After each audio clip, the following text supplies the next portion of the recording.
Today, we're going over the top 32 quarterbacks in Dynasty Fantasy Football on the No Friends in Fantasy Football show. I'm Big Blue. This is Fuzz. How you feeling, Fuzz? Feeling great. Thank you guys for tuning in again. We appreciate everyone liking, subscribing, commenting. Uh, we're definitely excited for today's topic. I know quarterbacks are at the cornerstone of Dynasty football, so we're gonna definitely give you guys some great intel and breakdowns, and we appreciate anyone's feedback. Especially in Superflex leagues. I think to start, we should go over some news from OTAs. Do you agree with that, Fuzz? Yeah, there's definitely been some different topics going around the league, so I think it's important to highlight that. Keep everyone up to date. So definitely, Steph, let's do that for sure to start, and then we can dive right in. All right. So to start, Christian Watson is reportedly ahead of schedule. Still not a guarantee to play this season, according to Mark Oldacres from The Athletic, but still has a chance to play by midseason. Definitely someone we're still going to fade in fantasy football. In other Packers-related news, Jaden Reed is noticeably bulked up and practicing. Marshawn Lloyd, who was very riddled with injuries last season, is also practicing. Stephon Diggs, aside from a very viral video of him on a yacht, is unlikely to be ready by week 1, according to Chad Graff, who also reported that Kyle Williams is likely to push for the starting role and be their ex-receiver. Apparently, Stephon Diggs not practicing is in no relation to the viral video. Malik Neighbors is battling a lingering toe issue, according to beat reporter Art Stapleton. And Russell Wilson is appearing as the QB1 at the start of OTAs, but Dart and Winston also got reps as well. As far as Malik Neighbors, for all the managers out there, I wouldn't be concerned at all about any toe issues or anything of that nature. Kyle Pitts is not practicing at the start of OTAs with a foot issue, according to James Palmer, going into the last year of his rookie contract. Kirk Cousins was not seen at OTAs either, making an appearance at the start of OTAs, but not in the recent days. Definitely looks like something to do with that whole trade. The whole trade rumor. James Cook was not at OTAs in the middle of his whole contract drama. Joe Mixon was not at OTAs and seen in a walking boot, but this was downplayed by Aaron Wilson, who reported it on KPRC2. There were also videos circulating of Travis Hunter and his poor route running skills, and a lot of talk of Bashal Tutin fumbling at OTAs. But Bookie Brooks, who attends the OTAs and is the beat reporter for the Jacksonville Jaguars, gives us a heads up that Travis Hunter was likely to be a full-time offensive player with defensive packages. And he also says that while they're still trying to find a role for Travis Etienne, who he expects to still be involved, he warns to watch out for Bashal Tutin. So I know that's music to all the fantasy football streets.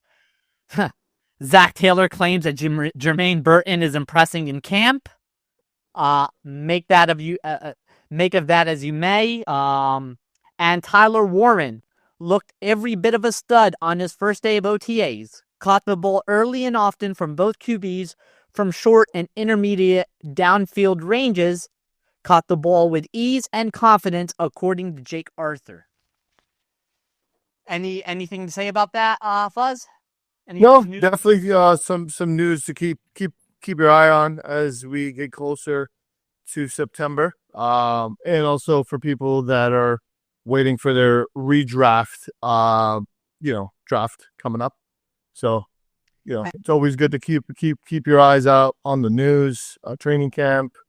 It definitely will, impact your decision making come August. Yes, and I mean, definitely the most important thing, especially at this time of the year, we want to pay attention to the drum beat, which one's loud, which one's consistent, and which ones should we ignore. Like the Jermaine Burton piece right there. A lot of times during this time of the year, coaches say things to motivate their players and try to get them on the right. So I kind of take that with a grain of salt as far as Jermaine Burton.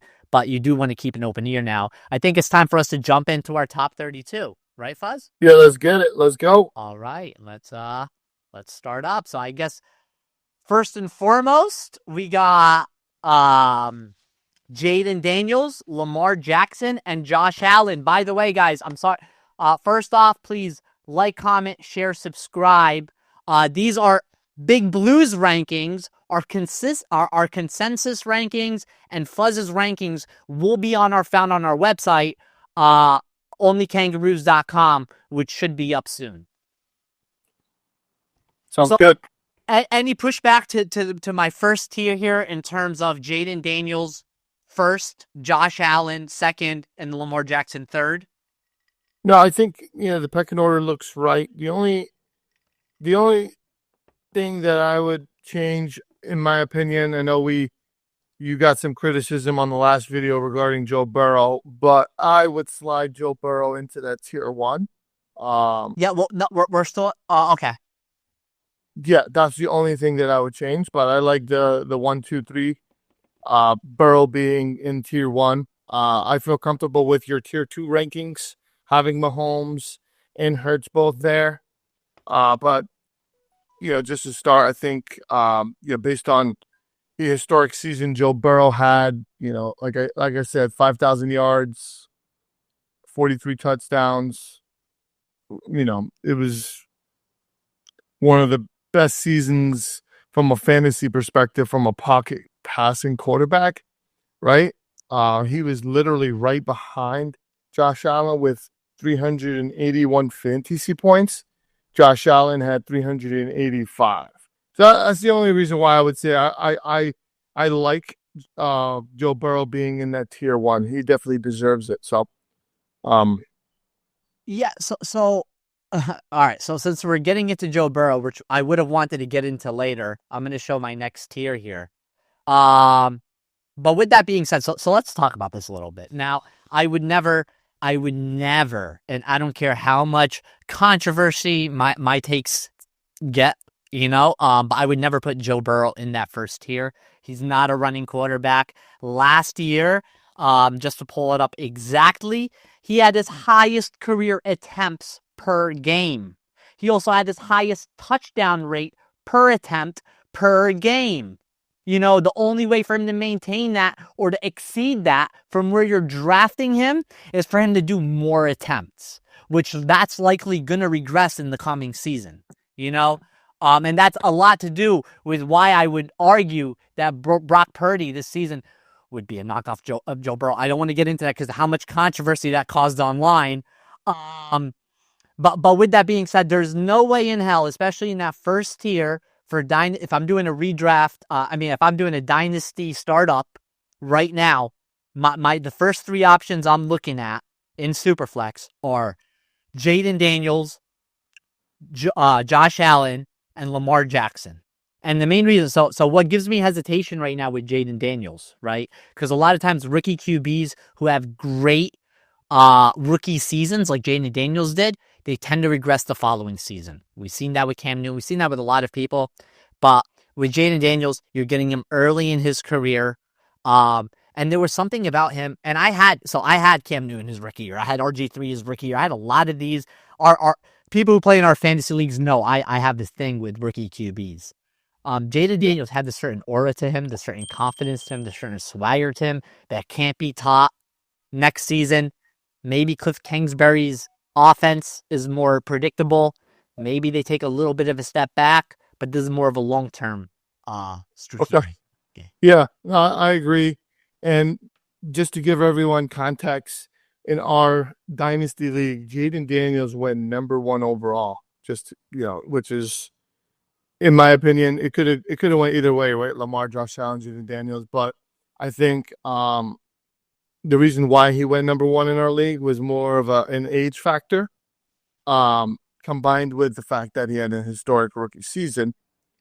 But, as Steph mentioned, I think I do agree with you because, he did have a fantastic rookie season. There is a chance for that sophomore slump, and we've seen it with CJ Stroud, right? So, I love Jaden Daniels. I hope that doesn't happen, but you do have to beware. Players like Lamar and Josh Allen obviously have done it for, the past 5 seasons, right? So that they give you that consistency. So I mean, listen, at the end of the day, when you're drafting, you just sometimes the risk is worth the reward. So just be wary. And I mean, just kind of adding on to that before we go on to the next tier, Josh Allen, Lamar Jackson, both proven products. But with that being said, they all are also older. And with me taking Jaden Daniels, I'm basically saying I see him as potentially an equal of them. And I'm taking him. So it's risky, but I'm taking him at an earlier point in his career and kind of getting more value out of him at that point. So let's go on to our next tier. And then surprisingly, I still don't have, so number 4, I have Jalen Hurts. Number 5, I have Joe Burrow. And number 6, I have Patrick Mahomes. So I'm still taking Jalen Hurts ahead of Joe Burrow, which I have a feeling, Fuzz, you would disagree with? No, I mean, So, so you wouldn't disagree with that, but you would put Joe Burrow in that first tier? I kind of want to put Jalen Hurts in that tier 1, but like, if I had to choose, I personally would go just by a tad bit, just put Joe Burrow in that tier 1. But I think Jalen Hurts is not too far behind him. But I understand why you feel that way. Yeah. Like I said. I mean, so my argument for why Jalen Hurts should be ahead of Joe Burrow, again, last year, the Philadelphia Eagles were more run heavy than pass heavy. I'm basically, fantasy football and football in general, these numbers, they regress. You know what I mean? So I expect the Philadelphia Eagles to potentially pass more, and if they do pass more, then Jalen Hurts should be more valuable in fantasy football. Not to mention the tush push didn't get banned. That's another plus on for Jalen Hurts. And then my third factor, and I kind of referenced this on the last episode, how ugly this whole tush push ban thing got. I expect it to be used mockingly in certain matchups. You know what I mean? So, yeah, that's my take there. And again, so Joe Burrow, I still look at him as elite, but he is a pocket passer. There's limits, and there's levels to this. So I'm still very high on Joe Burrow. I never said that Brock Purdy equaled Joe Burrow. I said a knockoff Joe Burrow. If you go get a knockoff Gucci bag, is it the same thing as a real Gucci bag? No, I said knockoff Joe. Good job defending your take. I like that. Let's talk about tier 3, Seth, because I think that's kind of where things get interesting. So, I see here, just to give everyone an idea, in tier 3, we have Caleb Williams, CJ Stroud, Drake May, which was interesting, Justin Herbert, and then Bo Nix. So, I like the Caleb Williams in that tier for sure, being that, he was the number 1 overall pick. They invested in the offense. I do feel like his rushing upside is very intriguing. Like last season, he had 500 rushing yards with 5 rushing touchdowns as a rookie with 3,500 passing yards. Considering many feel like that he didn't really have the best of seasons, right? And with all the upgrades, I like the upside there. So I feel really good about him being in that tier 3 group. Next person is CJ Stroud, is someone I'm really high on to bounce back this year. His rookie season, he had a phenomenal rookie season. And as I mentioned before, the sophomore slump kind of got to him. Bearing there were some injuries around some of his offensive weapons and things like that. I'm not giving him excuses, but, he finished with just shy of 4,000 yards, 20 touchdowns. So I do feel like there is a bounce back coming for him. Drake May was an interesting one that you had him in this group, only because we've just seen a very small sample size of what Drake May did, right? So I think it's more of like what we think he could be. So if you want to consider that plus his age, I'm curious to hear why you put him in that tier. So before I talk about the other guys, because I do feel good about the other guys, but the only question mark for me is Drake May. Why tier 3, Seth? Yeah. So it kind of Caleb Williams, CJ Stroud, Drake May, all of their offenses, their moves during this offseason signal to me that they're focusing in on the development and the success of these QBs. So everyone's very well aware of what the Chicago Bears did on offense during the offseason. But let's take a look at the Houston Texans offseason moves. Players added. Okay, Graham Mertz, that's rookie QB, whatever. Woody Marks, Christian Kirk, Jaden Higgins, Jalen Noel, Luke Lachey, who I'm actually very high on. I really don't want, I hope no one in our fantasy leagues are watching this, but I'm actually very high on Luke Lachey. He's on there. There's only so many roster spots available. And Fuzz, if you, seriously, all jokes aside, when we're doing the show, if you're like taking my picks and stuff like that and picking them, I'm gonna stop doing episodes. Okay, so I'm taking notes on the side, Seth. don't even dare. So let's take a look at what the Patriots did this offseason, and then let's not forget about the fact that how good of a season Drake May had last year with such little to work with. This year they added Travion Henderson. He's great. Everybody during his scouting was talking about how good he is at pass blocking, how good of a pass catcher he is. You got Stephon Diggs, Kyle Williams, Mac Hollins. The guy deserves some respect. Mac Hollins at this point deserves some respect. And then Efton Chisholm. It signals to me. So they added 4 wide receivers and a running back. Not to mention the youth that Drake May has and his ability to run with the ball. I'm really high on him. Gotcha. Okay. And then, I'm sorry. No, go ahead. And then working through the rest of this tier, Justin Herbert, he's at this sweet spot, right? Like, how old is he? I think he's 26 or 27, maybe 20. No, I think he's 27 or 28, actually. Yeah. We've noticed over the years, I've been playing fantasy football for 16 years now. I've noticed this trend where quarterbacks like Justin Herbert, when they get in this like middle of their career range, it's arrows up at this point. You know what I mean? Where it's kind of like they're more senior in it. It's hard for me to really explain, but I'm really high on Justin Herbert, and he's proven for himself why we should probably even be higher than this on him. But I'm high on him. Gotcha. I'm sorry. Is there a case to be made to slide Trevor Lawrence into this tier Yes. based on the buzz?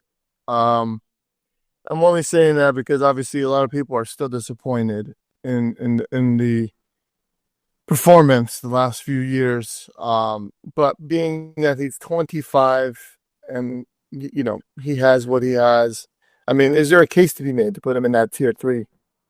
I think there is, and already where we have him at QB 12 in tier 4, so I just popped up tier 4 for everyone watching.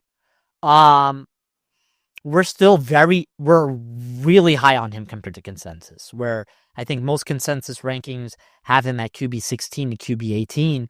We have him at QB 12, and I do see a possibility where he does go up more. So kind of talking through that for a second, while not ignoring Bo Nix, by the way. Bo Nix, I know a lot of people are really high on him. I'm really high on him as well. I don't know if my rankings really reflect that, but definitely when a young QB does what he did, I'm definitely interested in investing.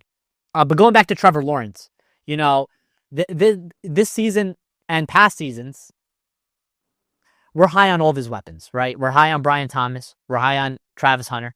We're high on Travis Etienne, kind of. Not really. I'm more high on Bashal Tutin. We're high on Liam Cohen. It gives every reason. If you're high on all these players, then why not take the center of all those fantasy points in terms of Trevor Lawrence? I think he's someone that all offseason we're going to be pounding the table about. Yeah, and just real quick, just to talk, and then we'll move on. Based on what Seth is saying, like, Liam Cohen being there is one of the biggest reasons why I'm super high on Trevor Lawrence. Baker Mayfield in 2023 finished at QB 10 with 4,000 passing yards, 28 passing touchdowns. And last year, he finished as the QB 4 with 4,500 passing yards, 41 touchdowns. So Trevor Lawrence is, he was the number 1 overall pick. He got what it takes to get it done. I think the injury set him back, and the the supporting cast just wasn't there. But Brian Thomas year 2, Travis Hunter, Liam Cohen, everything, the stars are aligning for Trevor Lawrence to have a good season, being that he stays healthy. So that's my take. And let's move on to the other folks in that same tier. We're talking tier 4 now, guys. We have Jordan Love, Kyler Murray, Brock Purdy, Jackson Dart, and Baker Mayfield. What? Oh no, JJ McCarthy. Sorry. I was like, wait a minute. I only see pictures that look like Jackson Dart. So yeah. So let's really quick, Seth. Jordan Love. Let's talk about him for a bit. Jordan Love, I think anybody who plays in any 2K fantasy football knows that I've been high on him since before he had the starting role. We had a little drama incident in the league once over me picking him up, but I don't know why. But anyway, I'm really high on him. I'm tempering expectations this season compared to last season and the season before that, because I seen this offense's willingness to go in a run first, to basically become run first, to have a run first identity.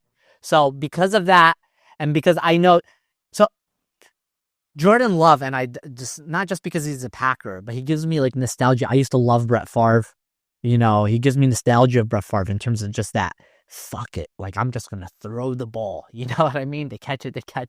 And I love it, you know, but unfortunately, I feel like Matt LaFleur is too willing to pull him back. You know what I mean in terms of that. Kyler Murray. So I think I'm probably lower on him than consensus, or I'm at consensus, but in reality, I am kind of lower on him. There's been year over year where I've been excited about Kyler Murray, saw him as a value option. Even this year, he looks like a value option, right? But, you know, I don't like to put any weight into these conspiracies, but after ignoring this whole Call of Duty in October trend for so many years, last year and the year before, I really paid attention, and there really is a drop-off in October. And some people who, and if you guys actually, so if you go to onlykangaroos.com, which should be ready by the time this episode's out, if you go to onlykangaroos.com and you click on the NFIF, which is our Dynasty League, you'll be able to go and see our rosters, our trades, our moves. I actually traded away Kyler Murray, so I'm actually not high on Kyler Murray. Another factor I want to bring up, and I'm sorry, I know I'm going on a rant right now, but they also, it's just a funny trend. They signed Jacoby Brissett, and they didn't know other moves. Like, you see how I spoke about the Texans, the Patriots, the Bears, how they did all these moves for the quarterback. They didn't really do much moves, and they did sign Jacoby Brissett. I've been playing for 16 years. Since Jacoby Brissett's been in the league, I have not seen him signed as a backup and not eventually start at some point in this season. Yeah, so that's a reach, but I think Kyler Murray, he had a good season last year, not the greatest season. He finished at QB 10, 3,800 yards, 21 passing touchdowns, 600 rushing yards with 5 touchdowns. He has Marvin Harrison Jr. as a rookie, which everyone was disappointed in Marvin Harrison's rookie season, but compared that to other wide receiver rookie seasons, he had a decent season. He has a top 3 tight end in Trey McBride. I don't think there was a need to make any offseason moves when you're comparing him to the other guys. I'm looking at, from a fantasy perspective, right, looking at the Cardinals defense. When I look at quarterbacks, I love drafting quarterbacks that have a bad defense, right? There's a correlation between a bad defense and them chasing points and the QBs obviously slinging the ball. Kyler Murray had 541 pass attempts as a mobile quarterback, which is a lot when you compare him to Jalen Hurts that only had 361. So I'm high on Kyler Murray. I do see him still. I can see him finishing as a top 10 quarterback again, especially because I feel like Marvin Harrison is going to have a bounce back, sophomore season. I want to move on to the next player that you have on this list, if that's okay. You got Brock Purdy, which is I'm going to call him the mini Joe Burrow. No, he's the knockoff. I argued that he was the knockoff Joe Burrow, and I just want to add one more thing about Arizona Cardinals defense. Let's not forget that they started coming into their form towards the end of last season. And Jonathan Gannon and that whole thing. So I'm actually high on the Arizona Cardinals defense. And then taking your argument for Kyler Murray, I would apply that to Brock Purdy, where I don't expect this defense to be really good. I expect them to be passing more and down in games. I like Kyle Shanahan. I like his assignment sound quarterbacks. I've seen them produce before in the past. I'm taking Joe Burrow. I mean, not Joe Burrow. Oh my God. If that brought controversy, this mistake is going to bring controversy. I'm taking Brady here in Superflex leagues as my second quarterback. Fair enough. Okay. Last guy in that tier we got your boy JJ McCarthy. Seems a little bias going on here. We got JJ McCarthy and we got Baker Mayfield. So JJ McCarthy, another. How do we have Baker Mayfield and JJ McCarthy that hasn't even stepped on the field in the same tier as what I don't understand? So I need you to explain this. So can I ask you a question? Sure. Aside from Baker Mayfield, is there anyone else that you would take ahead of JJ McCarthy? Yes. Who? Actually, they're in the next tier. I would take Jared Goff. I would take Dak Prescott. I would put them in that tier and put JJ McCarthy in tier 5. Okay. 100%. So, my argument for JJ McCarthy. Now, we've seen these Kevin O'Connell offenses, developing QBs. We've seen Josh Dobbs going off. We've seen Kirk Cousins being usable in fantasy. We've seen, who else did we see? Sam Darnold going off. So I like the QB system. I like the environment. I like the weapons. On top of that, I think a lot of people aren't paying attention to JJ McCarthy is a mobile QB.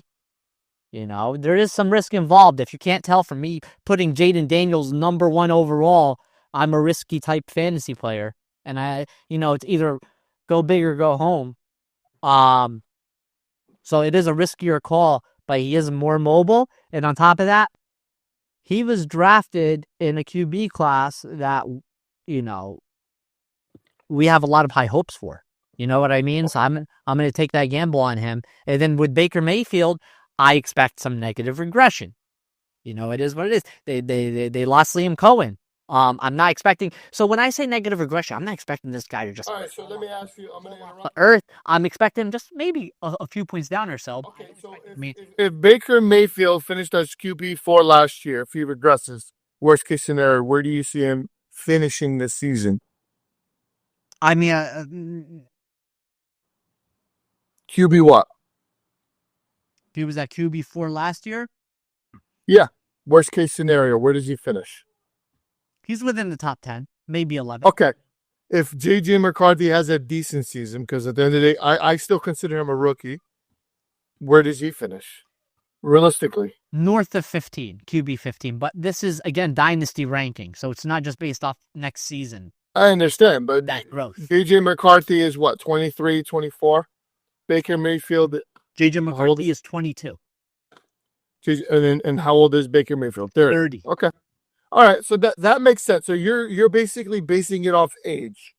Age and getting that getting more out of it and kind of, there's going to be a cliff. I know we've been seeing a lot of quarterbacks produce late in their career, but that's not the case for every QB in the world. Now, I'm not saying Baker Mayfield's going to fall off the earth.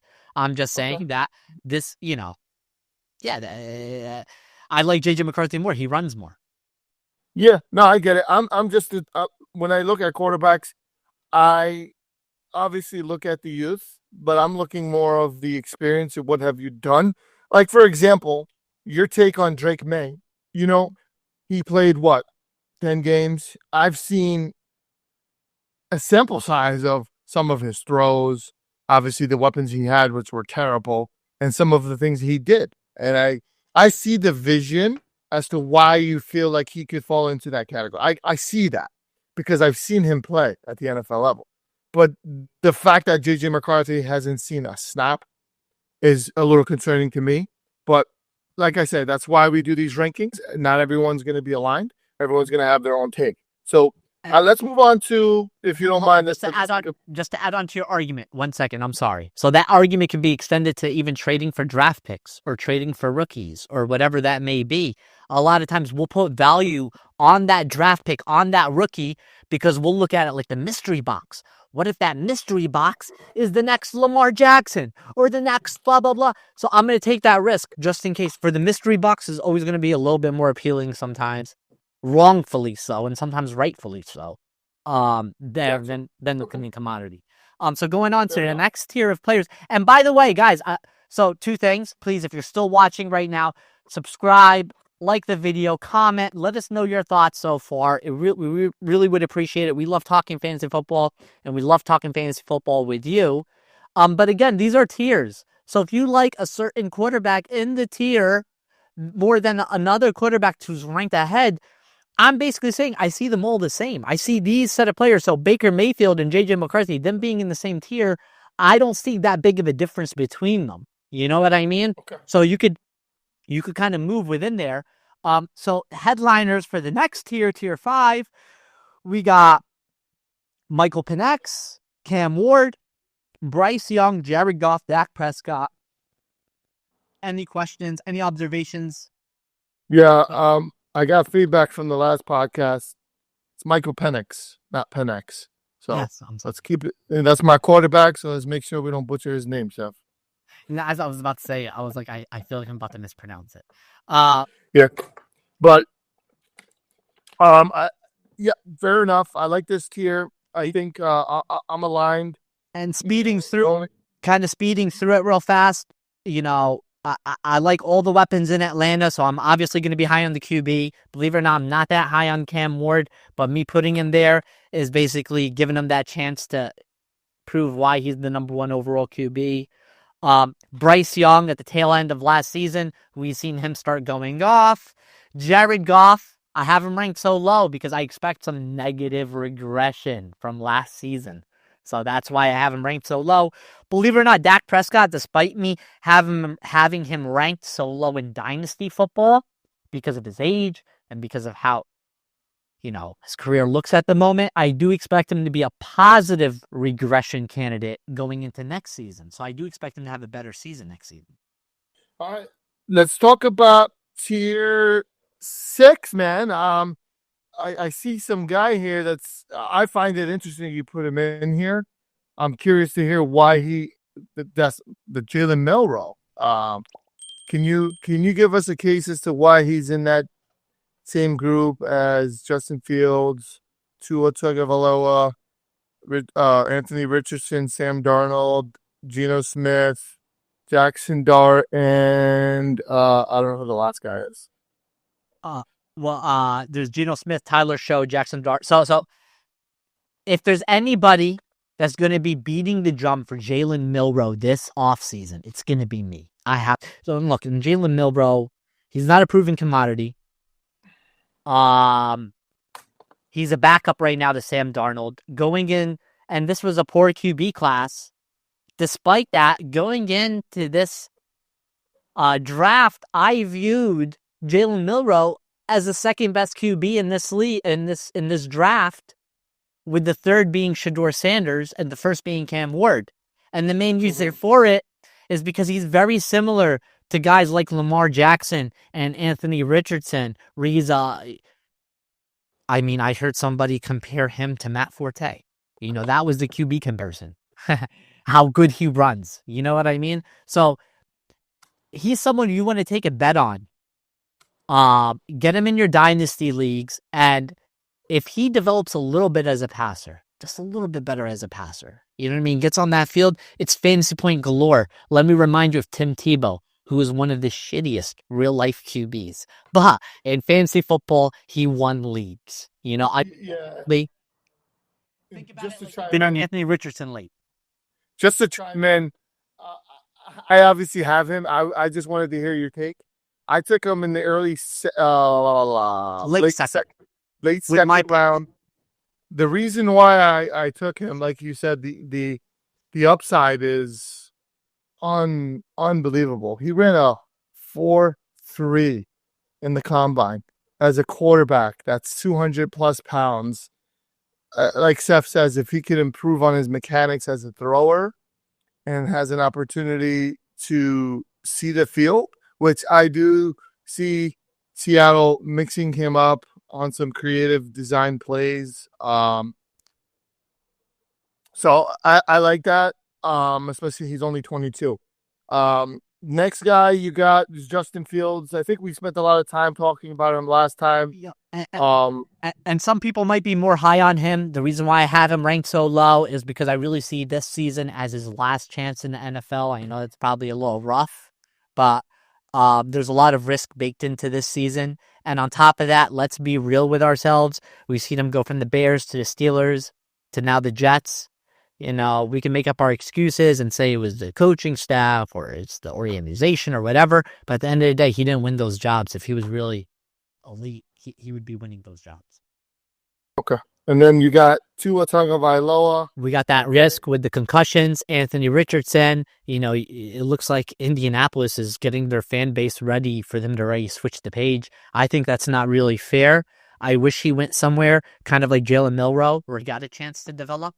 I think he would have been. Can I ask you a question since you like Danny Dimes? Do you think the signing of Danny Dimes is more of a motivation tactic to put a fire underneath Anthony Richardson, given that he's going into his third season, and if he doesn't, meet the expectations, they got Danny Dimes. I think they gave him like $15 million or something like that. Do you think that has a lot to do with it, Seth, or do you feel like Danny Dimes has a real shot to get the starting role? Yeah, I'll be honest with you. At first, when I heard them saying they'll bring in competition, at first I thought that was a motivation tactic. Then they brought in legitimate competition in terms of Daniel Jones. So that changes the perception a bit. Then we go and add on to that the fact that the coaching staff, first thing, who's already on the hot seat, well, maybe with Jim Irsay passing, maybe that got them a little bit of an extension, but going into these moves, they're already on the hot seat. So, when you're on the hot seat, look at the Giants, you do some crazy things. Number two is Daniel Jones had options. He had a lot of options. So a lot of people don't realize this. I pay attention to a lot of these narratives. That's why I'm aware of this. But Daniel Jones is probably the hottest QB commodity in the free agency this offseason. And he chose to sign with the Indianapolis Colts. Now, question. Do you think the situation that Daniel Jones is in today is better than where he was with the Giants? Yes. Offensive weapon-wise, coaching staff-wise. Do you see an improvement in his capabilities, being that he has Pittman, Tyler Warren, and he runs? Yes. Mitchell. Everything. And on top of that, don't forget Shane Steichen and what he did with Jalen Hurts his first year. What about Taylor, the running back? And Shane Steichen. What he did with Jalen Hurts that first year was amazing. You know what I mean? So, and then they went and got a quarterback that fit right into that system in terms of Daniel Jones. This big, and it's unfortunate, right? Racism is a lie. This big. Yeah, and guys, we're not making a big case for Daniel Jones to go off. We're more or less highlighting the threat of Daniel Jones being with the Colts to Anthony Richardson's starting quarterback position. So that's the take that we're trying to highlight here, just to make sure everyone's on the same page. Yeah, and not to mention two other things. They're already competing in OTAs for the starting job, right? And number two, the coaching staff is letting us know. Just Google it. The coaching staff is letting us know both of the QBs are playing this season. Yeah, all right. So, in Tier 5, one thing that really upset me is you don't have Shedeur Sanders on the list. And I can't believe that. Yeah. I'm shocked. Yeah, so let's show. And I know your reasoning why? And then I can give you my take on him and my prediction. Mm-hmm. So now I just showed everybody all of our tiers and kind of going through it, right? So we spoke about Anthony Richardson, his risk, but also his reward is he could be QB1 moving for, like if he just gets these certain things together, he could be like Lamar Jackson level. Don't forget he's the same size as Derrick Henry and he's a quarterback. Aside from that, Anybody else worth mentioning before we go there? Sam Darnold, Geno Smith, Tyler Show, Jackson Dart not high on. So why don't I have Shador? And the funny part is I was going to make a joke. I managed to rank over 32 QBs and not mention a single Browns QB. And it's because they got 5 people in the room. I don't know who's going to be the starting quarterback. In OTAs, a piece of information that I forgot to include is the fact that Shador Sanders is impressing with the 4s. You know what I mean? So I don't know what they're going to do with him. He could easily end up being within the top 20. I just don't know what they're going to do with him. Okay. Well, I've been high on Shador since college. I think we all know why he slid in the draft, personal reasons. But as a player, I feel like there's no competition. Kenny Pickett and Gabriel and Deshaun Watson. Super Bowl champion Kenny Pickett. He's going to beat out these guys by August. He will start week 1. I guarantee it. I see him finishing between the, QB 20, 25 around there. A respectable rookie season. I'm really high on Shador as a player, as a prospect, especially in Dynasty. Just found it interesting you didn't even have him in that tier. But I mean, and look, right? And I get the optimism for him. I get the optimism about Shador. The thing with him is, they took Dylan Gabriel way ahead of him. They traded for Kenny Pickett. They got Joe Flacco in there. It's not a guarantee that he plays this season.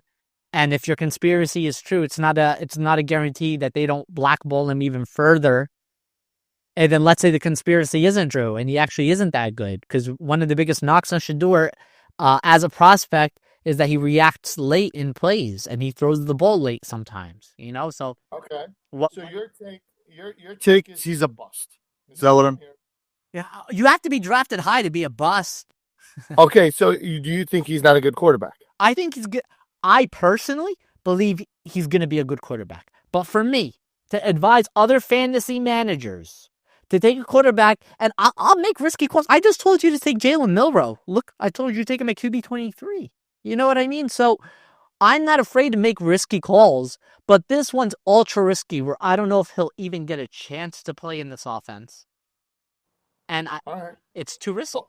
We're gonna go back, guys. Once the season's over, mark my words, Shador's gonna win the competition. Shador's gonna be the starter week 1, and he's gonna have a good season. That's my prediction. We'll rewind the tape. It's gonna be there. I said it. That's my prediction, guys. And in redrafts, I would pick him up as your third backup. Stash his ass. Keep him there. I hope so. Again, please, everybody, like, comment, and subscribe. Please, it really goes a long way. All of these rankings could be found on onlykangaroos.com. Just click the banner you see right away, No Friends of Fantasy Football, and then you'll be able to see our rankings, both individual and consensus, whenever they are up. But again, everybody, thank you so much for joining us. It's always a pleasure to be here and speak football with Fuzz and speak football with all of you. Yeah, again, like as Seth said, we're looking forward to the next episode. We're gonna come up with another ranking or another topic. Yeah, we should do top. We'll do top running backs in Dynasty. Yeah, I like that. Sounds good. Thank you guys for tuning in. We appreciate it, and we'll see you soon.